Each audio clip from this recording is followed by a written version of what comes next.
ये बात सच है कि हम लोग एक अच्छे दौर से नहीं गुजर रहे हैं। कोरोना वायरस से हमारा देश ही नहीं पूरी दुनिया प्रभावित है और सबसे ज्यादा प्रभावित है हमारे डेली वेज वर्कर्स, जो देश के अलग अलग कोने से आते हैं रोजगार के लिए, ताकि वो अपना और अपने परिवार का पेट पाल सके। गिव इंडिया, एक्शन एड और हेलो लाया है मैं भी कोविड वॉरियर, एक इनिशिएटिव जिसमें हम सब साथ आए और कोविड-19 से लड़े। So join the cause and support our daily wage workers. जय हिंद।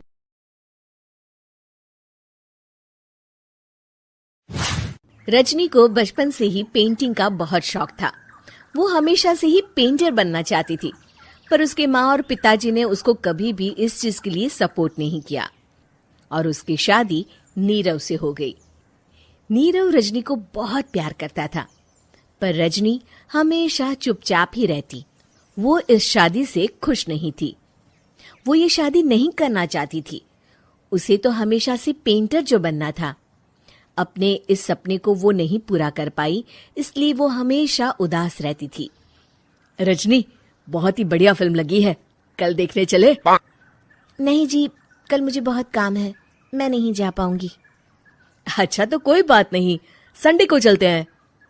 देखिए, मुझे फिल्म देखना पसंद नहीं है। आपको जाना है तो चले जाइए। नीरव को मना करके रजनी वहां से चली जाती है और अपने बैग को खोलकर उसमें बंद पड़े ब्रश और कलर्स को देखकर रोने लगती है। रजनी, चलो ना कहीं बाहर खाने चलते हैं, कुछ तुम्हारी पसंद का। जी, मुझे नहीं जाना, मेरी तबीयत ठीक नहीं है। रजनी वहां से चली जाती है। नीरव को समझ नहीं आता कि रजनी उससे इतना दूर क्यों रहती है। वो जब भी उसके साथ वक्त बिताना चाहता है, रजनी कोई ना कोई बहाना बना देती है। एक दिन घर पर कोई नहीं था। रजनी घर का सारा काम जल्दी से खत्म कर लेती है। घर पर अकेले होने के कारण वो सोचती है कि वो आज पेंटिंग करेगी। वो अपने कमरे में जाकर पेंट ब्रशेस और कलर्स निकालकर जैसे ही कलर मिक्स कर रही होती है कि दरवाजे पर बेल बज जाती है। अब कौन आ गया इस वक्त? इतनी मुश्किल से तो मुझे पेंट करने का मौका मिला है। रजनी दरवाजा खोलती है तो उसकी सास अपनी सहेलियों के साथ खड़ी होती है और सब घर के अंदर आ जाते हैं। अरे बहू, सबको शरबत बनाकर पिला दे, बाहर तो बड़ी गर्मी है। उफ। जी। रजनी पेंट ना कर पाने से उदास हो जाती है। उसे गुस्सा भी आ रहा होता है कि उसने इस शादी के लिए हाँ क्यों कह दी। वो रसोई में जा रही होती है कि उसकी सास उसे रोकती है। बहू, सबके खाने का भी इंतजाम कर लेना, आज का लंच तो ये सब यहीं करेगी। हाँ। रजनी बिना कुछ कहे रसोई में चली जाती है। सबके लिए खाना बनाती है। सब खाना खाते हैं और रजनी घड़ी देखती है कि ये सब कब जाएंगे ताकि वो अपनी पेंटिंग कर सके।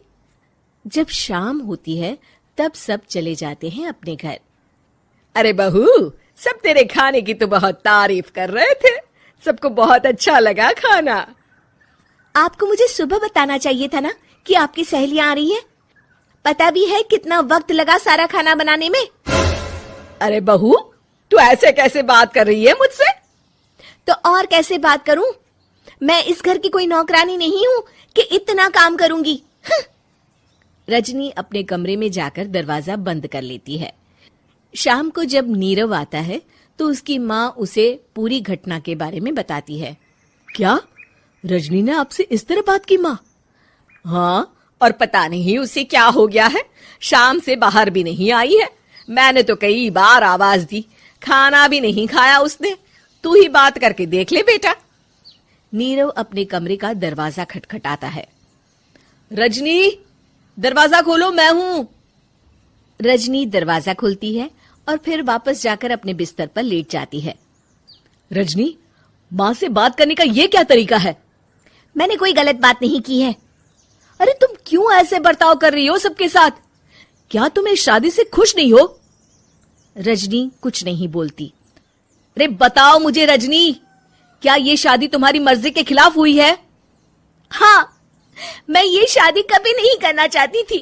तुमसे क्या, मैं किसी से भी शादी नहीं करना चाहती थी। रजनी रोने लगती है। चुप हो जाओ रजनी, बताओ मुझे, तुम क्यों नहीं करना चाहती थी शादी?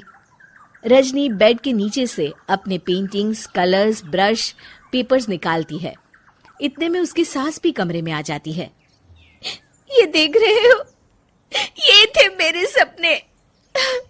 मैं पेंटर बनना चाहती थी, पर माँ पापा ने कभी सपोर्ट नहीं किया और मेरी शादी करवा दी। मेरे सारे सपने टूट गए। हर वक्त बस गुस्सा आता रहता है मुझे। मैं जानती हूँ कि आप लोगों की इसमें कोई गलती नहीं है, पर मैं क्या करूं, मुझे समझ में नहीं आता।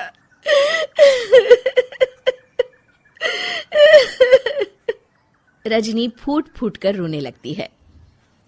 मुझे माफ कर दीजिए, आप दोनों के साथ मैं बहुत बुरा बर्ताव कर रही हूँ। अरे रजनी बेटा, चुप हो जाओ तुम। नीरव पानी लेकर आता है। ये लो पानी पियो और शांत हो जाओ। रजनी पानी पीती है और उसकी सास पेंटिंग्स देख रही होती है। अरे नीरव, हमें तो पता ही नहीं था कि हमारी बहू कलाकार है। अरे कितनी अच्छी पेंटिंग्स बनाई है, देखो तो। ये वाली तो मैं अपने कमरे में ले जाऊंगी। आपको ये पेंटिंग्स अच्छी लगी? अच्छी नहीं, बहुत अच्छी लगी। और तुमने हमें बताया क्यों नहीं? तुम जब चाहे पेंटिंग कर सकती हो रजनी। हम तुम्हारे सपनों को पूरा करने में तुम्हारा पूरा साथ देंगे। हाँ बेटा, हम कला की कद्र करते हैं। हम कलाकार तो नहीं, पर मुझे गर्व है कि मेरी बहू एक कलाकार है। रजनी, नीरव और सास तीनों हंस पड़ते हैं।